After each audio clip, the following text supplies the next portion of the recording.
Assalamualaikum warahmatullahi wabarakatuh. Perkenalkan, nama saya Apriani dengan nomor NIM 80401902282, kelas 04 PSP.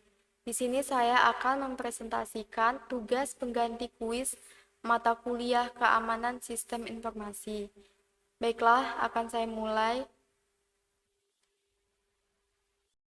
Nah, di sini saya akan menjelaskan sedikit mengenai kejahatan di dunia maya, atau yang disebut juga dengan cybercrime. Nah, cybercrime ini dalam arti sempit disebut sebagai computer crime, yaitu perilaku ilegal atau melanggar yang secara langsung menyerang sistem keamanan komputer dan data yang diproses oleh komputer. Nah, dalam arti luas disebut sebagai computer related crime atau kejahatan yang berkaitan dengan komputer, yaitu perilaku ilegal atau melanggar yang berkaitan dengan sistem komputer atau jaringan. Selanjutnya, saya akan menjelaskan mengenai motif cybercrime. Nah, di sini motifnya ada dua, di mana yang pertama yaitu motif intelektual, yaitu kejahatan yang dilakukan hanya untuk kepuasan pribadi dan menunjukkan bahwa dirinya telah mampu untuk merekayasa dan mengimplementasikan bidang teknologi informasi. Nah, kejahatan dengan motif ini pada umumnya dilakukan oleh seseorang secara individu.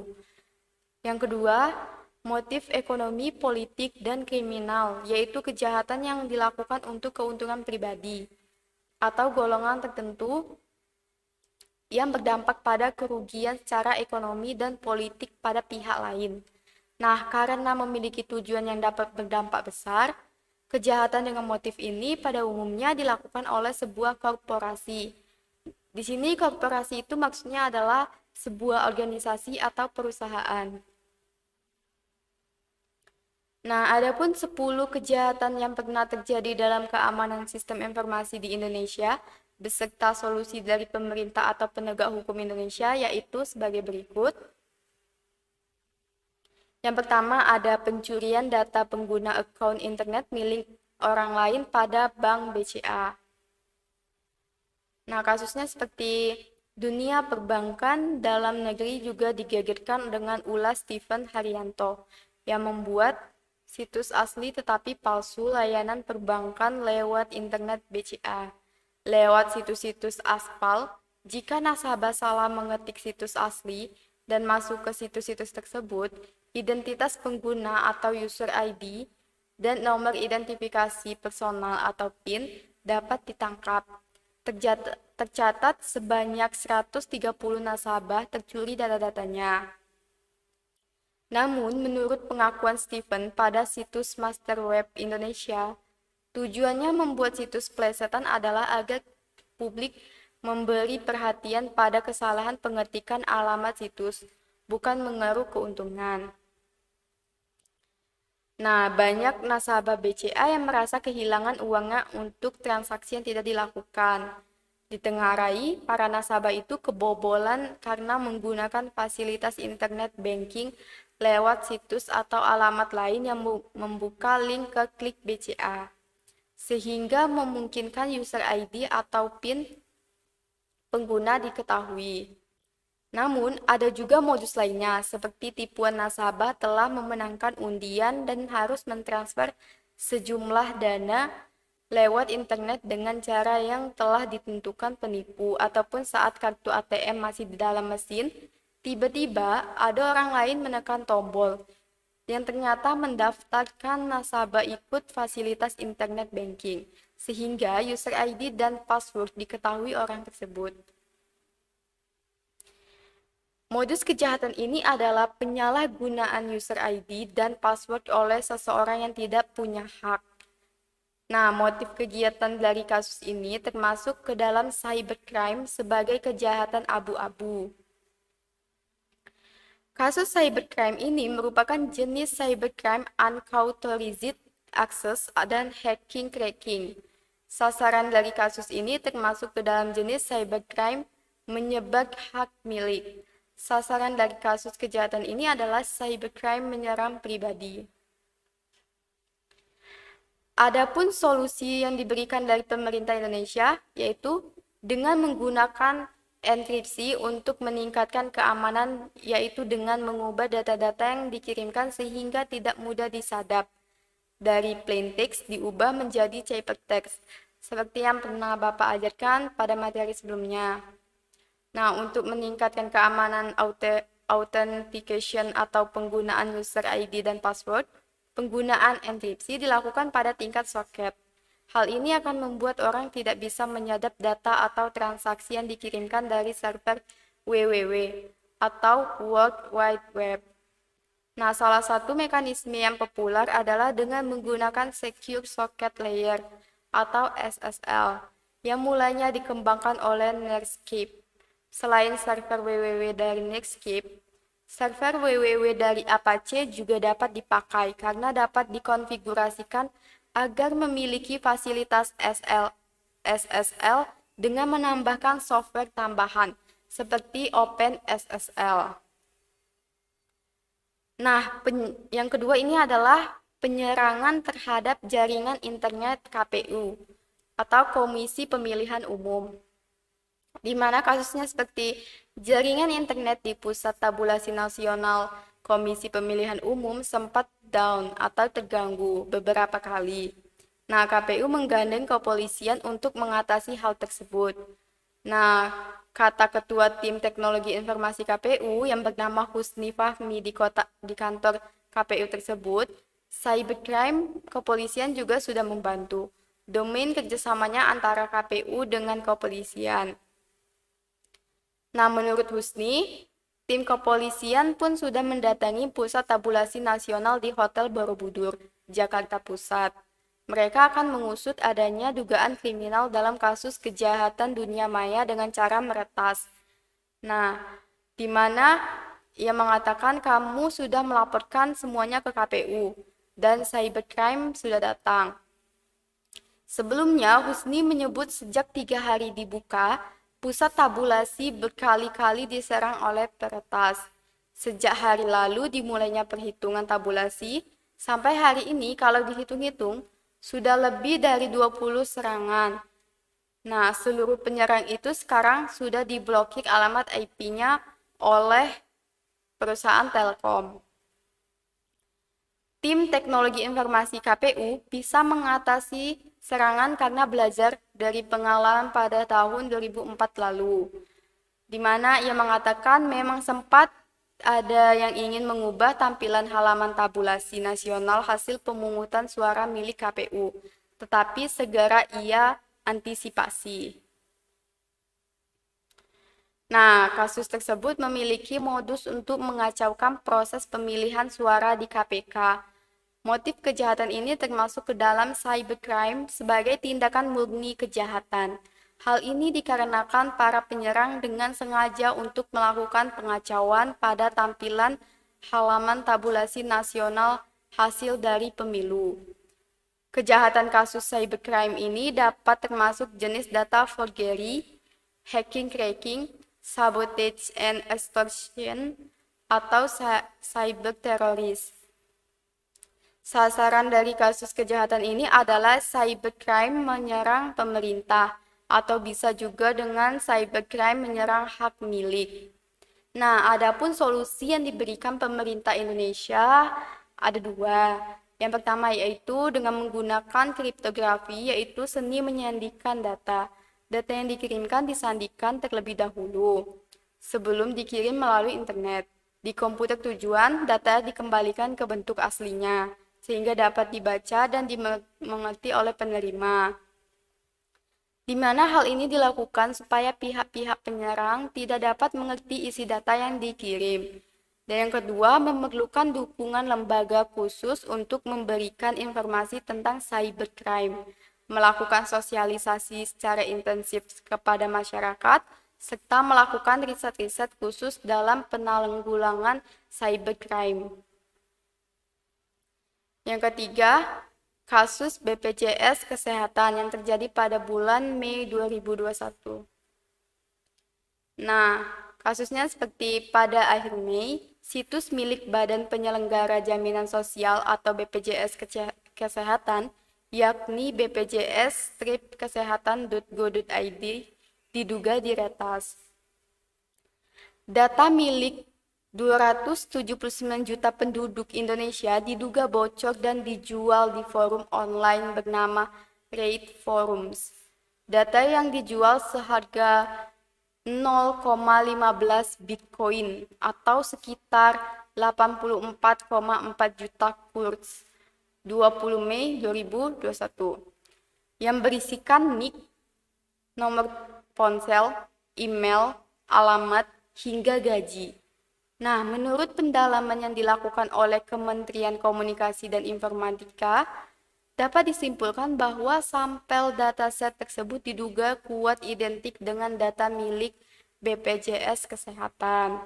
Kominfo pun akhirnya mengajukan pemutusan akses terhadap tautan atau link untuk mengunduh data pribadi tersebut, termasuk memblokir Rate Forum sebagai langkah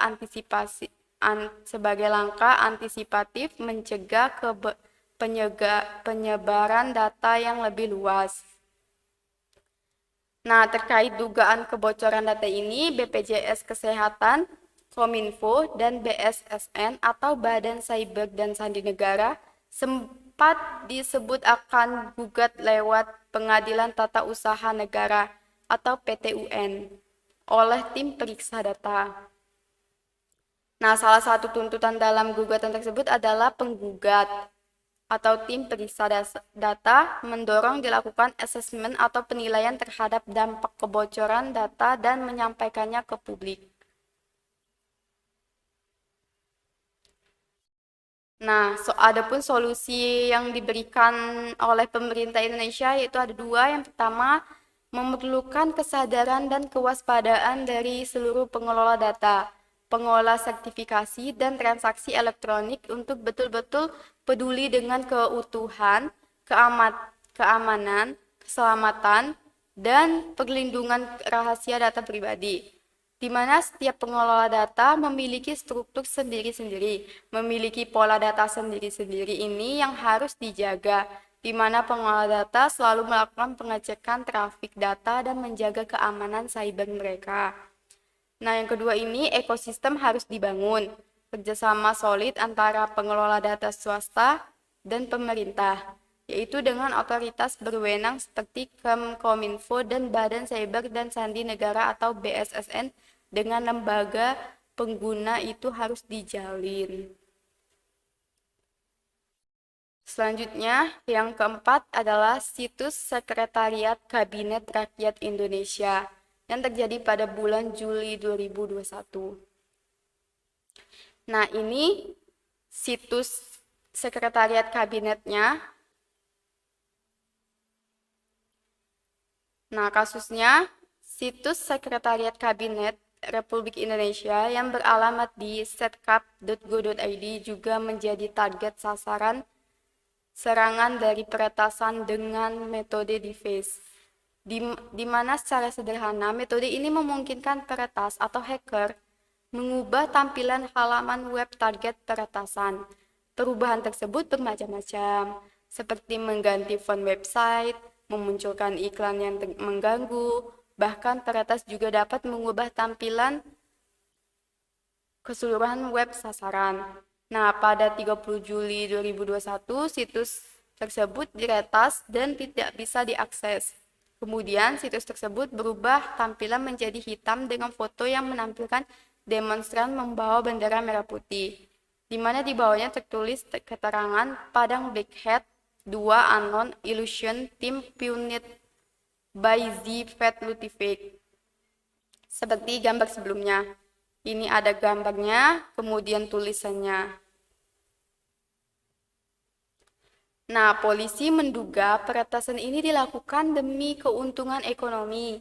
Peretas ini bertujuan menjual script backdoor dari website yang jadi target kepada orang yang membutuhkan. Nah, menurut penyelidikan sementara kepolisian, peretasan situs ini terjadi akibat kelemahan pada sistem keamanan dan kelengahan operator. Lalu, seminggu setelah peretasan, situs setkap ini sudah kembali ke tangan pemerintah.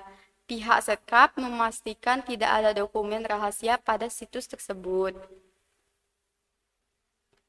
Nah, dua pelaku peretasan situs tersebut ditangkap Bareskrim Polri, di mana motif kedua pelaku diduga untuk mencari keuntungan. Nah, kedua pelaku tersebut berinisial BS berusia 18 tahun alias Z dan MLA berusia 17 tahun alias Lutfi Fake yang mencari untung lewat penjualan script backdoor dari situs yang menjadi target. Nah, bahkan pelaku BS diketahui telah meretas website dalam negeri maupun luar negeri, sebanyak 660 website. Nah, kasus tersebut bermula dari tersangka MLA meretas situs Setcap dengan cara injeksi backdoor. Nah, setelah itu MLA menghubungi tersangka BS untuk melakukan defacing terhadap situs Setcap. Nah, adapun solusi dari penegak hukum di Indonesia yaitu yang pertama adalah anak berhadapan dengan hukum atau yang disebut juga dengan ABH, membuat perjanjian tidak akan mengulangi perbuatannya lagi, baik sendiri maupun secara bersama-sama atau berkelompok, dan siap menjadi agen perubahan.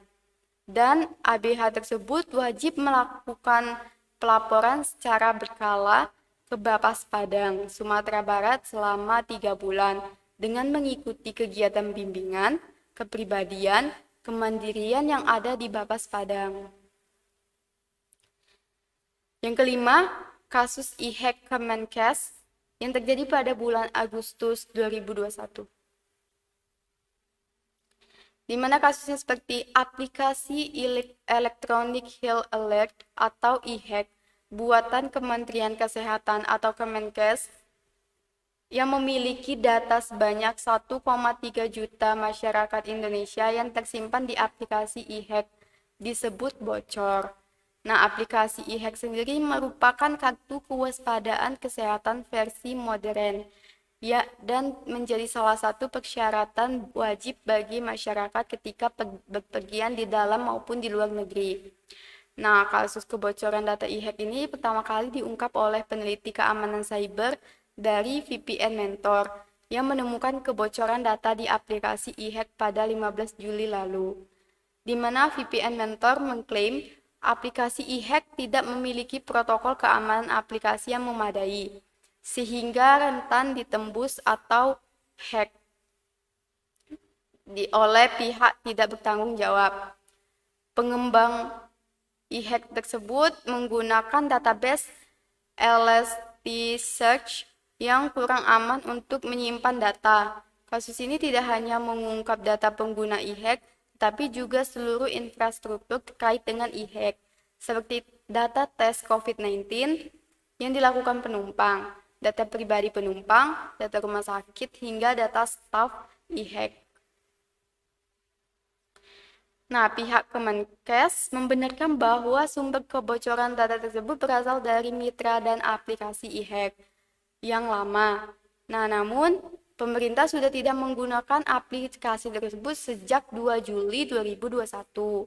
Nah, setelah 2 Juli tersebut, sistem aplikasi e-hack yang digunakan masyarakat telah terintegrasi di aplikasi Peduli Lindungi, yang mana dari aspek infrastruktur dan servernya berbeda dari versi lama, sehingga tidak terdampak insiden kebocoran data. Nah, terkait kebocoran data ini, pihak Kemenkes meminta masyarakat untuk menghapus aplikasi e-hack versi lama. Adapun solusi yang diberikan dari pemerintah Indonesia yaitu dengan menggunakan Peduli Lindungi, dan itu sudah diterapkan dalam rangka untuk platform penanggulangan pandemi COVID-19. Dari sisi keamanan, sudah dilakukan kerjasama baik oleh Kemkominfo maupun juga BSSN, di mana menurut Kemkominfo, aplikasi Peduli Lindungi itu aman dan tidak bocor. Selanjutnya, yang keenam yaitu 10 jaringan kementerian telah diretas pada bulan September 2021.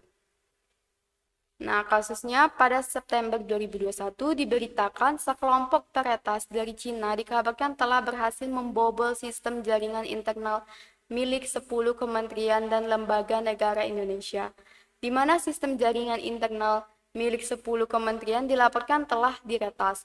Hal itu berdasarkan laporan terbaru dari sekelompok peneliti keamanan internet milik media internasional The Record Insight Group. Berdasarkan laporan tersebut, peneliti mendeteksi bahwa aksi pembobolan tersebut ada hubungannya dengan Mustang Panda. Namun sayangnya, Insight Group tidak merinci nama dari 9 jaringan kementerian dan lembaga negara Indonesia yang jadi target peretasan tersebut. Insight Group hanya mengungkapkan insiden peretasan itu berhubungan dengan Mustang Panda, yaitu kelompok hacker asal Cina yang biasa melakukan aktivitas mata-mata di dunia maya. Nah, target operasinya sendiri berada di wilayah Asia Tenggara.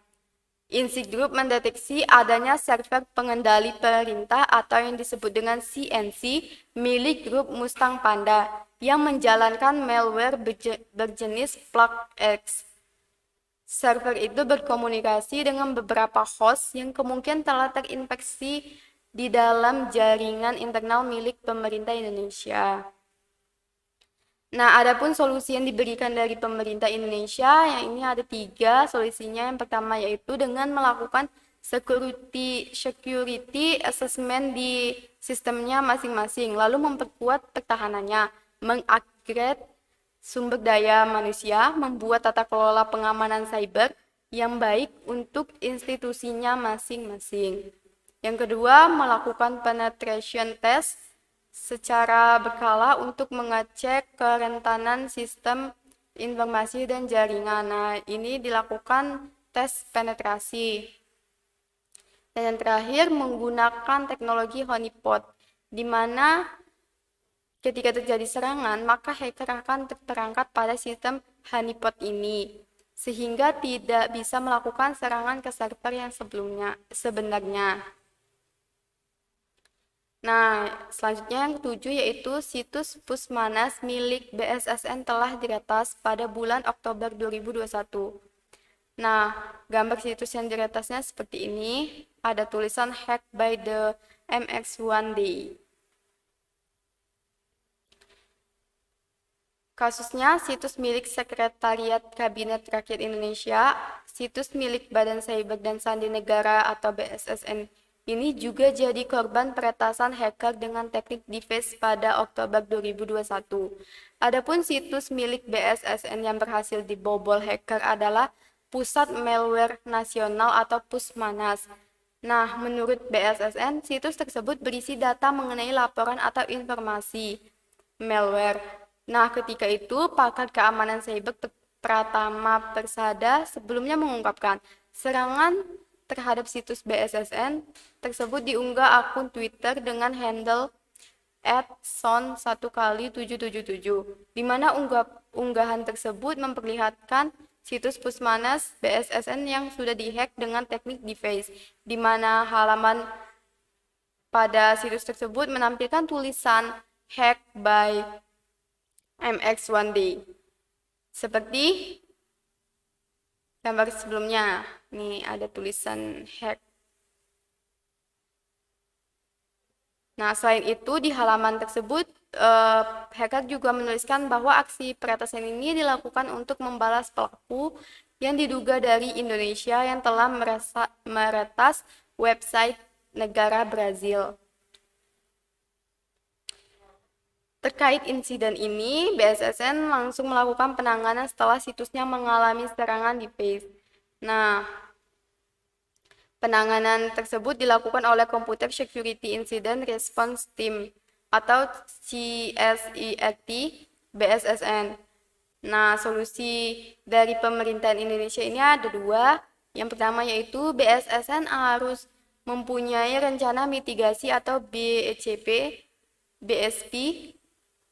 yaitu Business Continuity Planning, di mana ketika terjadi serangan cyber karena induk CSIRT atau Computer Security Incident Response Team yang sudah ada di Indonesia adalah BSSN. Yang kedua, dengan segera mengesahkan rancangan undang-undang atau RUU Perlindungan Data Pribadi, di mana dengan adanya aturan tersebut dapat memaksa semua lembaga negara melakukan perbaikan infrastruktur IT, sumber daya manusia, bahkan mengadopsi regulasi yang pro pengamanan cyber. Nah, tanpa undang-undang PDP, maka kejadian peretasan seperti situs pemerintah akan berulang kembali. Selanjutnya, yang ke-8 ada kebocoran data Komisi Pemilihan Umum atau KPU. Nah, kebocoran datanya seperti nomor KK, NIK, nama, tempat lahir, tanggal lahir, dan lain sebagainya. Tapi ini di blur ya. Kasusnya seperti peretas mengklaim telah membobol 2,3 juta data warga Indonesia dari KPU. Informasi itu datang dari akun @underthebridge, Kamis malam 21 Mei 2020, di mana peretas membocorkan informasi sebanyak 2.300.000 warga Indonesia. Data tersebut termasuk nama, alamat, nomor ID, tanggal lahir, dan lainnya. Seperti gambar sebelumnya. Namun di sini di blur. Akun itu tidak menyebutkan dugaan data yang diretas berasal dari data 2012, 2013 hingga kini. Tidak hanya itu, peretas juga mengklaim akan membocorkan 200 juta data lainnya, di mana dalam akun tersebut mengunggah foto tangkapan layar di sebuah forum peretas yang memperlihatkan folder data daftar pemilih tetap untuk pemilihan legislatif 2014 asal berbagai kecamatan di Provinsi Daerah Istimewa Yogyakarta. Dalam foto tangkapan layar lainnya tampak data berisi identitas seperti nama, alamat, NIK, dan nomor KK. Nah, adapun solusi yang diberikan dari pemerintah Indonesia ada dua. Yang pertama itu minimal harus dienkripsi agar tidak sembarangan orang bisa memanfaatkan. Apalagi verifikasi data daftar pemilih tetap atau DPT hanya perlu data NIK atau nomor induk kependudukan. Bukan semua data dijadikan satu, apalagi tanpa pengamanan. Nah, enkripsi ini ialah proses teknis yang mengkonversikan informasi menjadi kode rahasia, sehingga mengaburkan data yang kita kirim, data yang kita terima, dan data yang kita simpan. Nah, yang kedua, agar terlindungi dari pencurian data, perlu membatasi penampilan data pribadi di internet untuk melindungi dan mengatur data pribadi kita, memahami perizinan aplikasi beserta relevansinya. Selanjutnya yang ke-9 yaitu ada kasus trading binary option. Nah, di sini saya akan menjelaskan dulu mengenai binary option itu apa. Secara umum, transaksi dalam binary option menggunakan aset forex atau indeks saham dalam praktiknya. Jika trader salah menebak, maka mereka akan rugi dan penyedia layanan akan mendapat untung dari kerugian trader. Nah, inilah yang membuat trading opsi biner atau binary option menjadi ilegal karena kemiripannya dengan berjudi. Nah, alasan lain yang membuat trading binary option ilegal karena belum mengantongi izin di Indonesia. Nah, adapun keluhan yang paling banyak dilaporkan terkait trading binary option yaitu yang pertama, penolakan untuk mengkredit akun pelanggan atau mengembalikan dana kepada pelanggan. Yang kedua, pencurian identitas. Yang ketiga, manipulasi perangkat lunak untuk menghasilkan kerugian perdagangan. Nah, Badan Reserse Kriminal atau Barreskrim Polri tengah menangani kasus dugaan tindak pidana judi online dan pencucian uang yang dilakukan oleh dua influencer, yakni bernama Indra Kesuma alias Indra Kents dan Doni Muhammad Taufik alias Doni Salmanan, di mana dua orang itu dilaporkan ke polisi terkait penipuan investasi bodong berkedok binary option. Keduanya diketahui sebagai mitra dari aplikasi berkedok binary option dari platform yang berbeda. Nah, pada tanggal 3 Februari 2022, Indra Kents dilaporkan oleh 8 korban ke Direktorat Tindak Pidana Ekonomi Khusus. Bareskrim terkait penipuan via aplikasi Binomo. Di tanggal yang sama, Doni dilaporkan oleh orang berinisial RA ke Direktorat Tindak Pidana Cyber Bareskrim terkait penipuan via aplikasi Quotex. Penyidik di Tipideksus Bareskrim kemudian menetapkan Indra sebagai tersangka kasus penipuan Binomo setelah diperiksa selama 7 jam pada 24 Februari 2022. Nah, sekitar 2 minggu setelahnya, penyidik di Siber menetapkan Doni Salmanan sebagai tersangka kasus penipuan aplikasi Quotex pada 8 Maret yang lalu. Nah, adapun solusi yang diberikan pemerintah dan penegak hukum Indonesia yaitu sebagai berikut. Yang pada solusi dari pemerintah Indonesia ada 2, di mana Satgas Waspada Investasi atau SWI mengaku sudah berupaya memberantasi situs investasi maupun trading ilegal yang merugikan masyarakat dengan memblokir atau menutup situs tersebut. Yang kedua, pemblokiran dilakukan berdasarkan hasil pengawasan SWI dengan sistem yang dimilikinya dengan teknik crawling data. Informasi ini berasal dari Kementerian Komunikasi dan Informasi atau Kominfo. Nah, selanjutnya solusi dari penegak hukum yaitu Indra Kents dijerat pasal 45 ayat 2 dan 1 JO pasal 27 ayat 2 JO pasal 28 ayat 1 Undang-Undang Informasi Transaksi Elektronik ITE dengan ancaman hukum 20 tahun penjara. Selanjutnya untuk Doni Salmanan dijerat pasal 45 ayat 1 Junto 28 ayat 1 UU ITE, pasal 378 KUHP, pasal 3 ayat 3 UU nomor 8 tahun 2010 tentang TPPU dengan ancaman hukuman yang sama yaitu 20 tahun di penjara. Nah, yang ketiga, polisi bakal melakukan tracing atau melacak aset dari para tersangka untuk mengetahui aliran dana dan nantinya menyita aset yang terkait dengan kasus penipuan via aplikasi Quotex dan Binomo. Nah, yang terakhir, yaitu polisi juga menyatakan 4 rekening Indra dan Doni yang berisi uang puluhan miliar telah diblokir. Selanjutnya yang terakhir, yaitu kebocoran data pelanggan ReadDoors pada tahun 2018. Di mana kasusnya penginapan budget online ReadDoors mengirimkan surat elektronik serupa kepada pelanggan, di mana di dalam email tersebut jaringan penginapan budget online itu mengakui adanya akses tidak sah masuk dalam sistemnya yang melibatkan data pengguna pelanggan pada awal September. ReadDoors mengungkapkan jenis pelanggaran data termasuk nama pelanggan, email, nomor telepon, alamat, dan rincian pemesanan. Nah, perusahaan tersebut juga mengatakan telah mengambil langkah untuk menginvestigasi sekaligus melakukan evaluasi pada sistem teknologi informasi, di mana ReadDoors ini memastikan akun password terenkripsi. Namun, perusahaan menyarankan agar pelanggan tidak menggunakan password yang sama pada platform digital lainnya, serta mengganti password jika dirasa perlu untuk tindakan pencegahan. Nah, adapun solusi yang diberikan dari pemerintahan Indonesia ini ada 2. Yang pertama yaitu melakukan investigasi dan peninjauan terhadap sistem IT dan keamanan. Startup pemesanan hotel ini juga mengubah semua kunci akses sistem dan akses kredensial dan mengaktifkan autentifikasi bertingkat.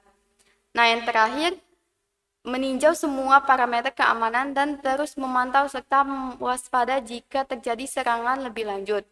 Nah, pihak ReadDoors juga bersiap untuk mengambil langkah tegas terkait peraturan privasi data. Nah, dari 10 kejahatan dalam keamanan sistem informasi tersebut dapat disimpulkan bahwa cybercrime merupakan kejahatan yang timbul karena dampak negatif pemanfaatan teknologi internet, di mana cybercrime ini bukan hanya kejahatan terhadap komputer saja, tetapi juga kejahatan terhadap sistem jaringan komputer dan pengguna. Oleh karena itu, dalam penanggulangannya dibutuhkan pengaturan hukum yang berkaitan dengan pemanfaatan teknologi tersebut maupun upaya non-hukum dari pemerintahan atau lembaga-lembaga yang berkaitan. Nah, itulah hasil dari presentasi saya. Apabila ada salah dan kurangnya mohon dimaafkan. Saya tutup dengan wabillahi taufik wal hidayah. Wassalamualaikum warahmatullahi wabarakatuh. Terima kasih.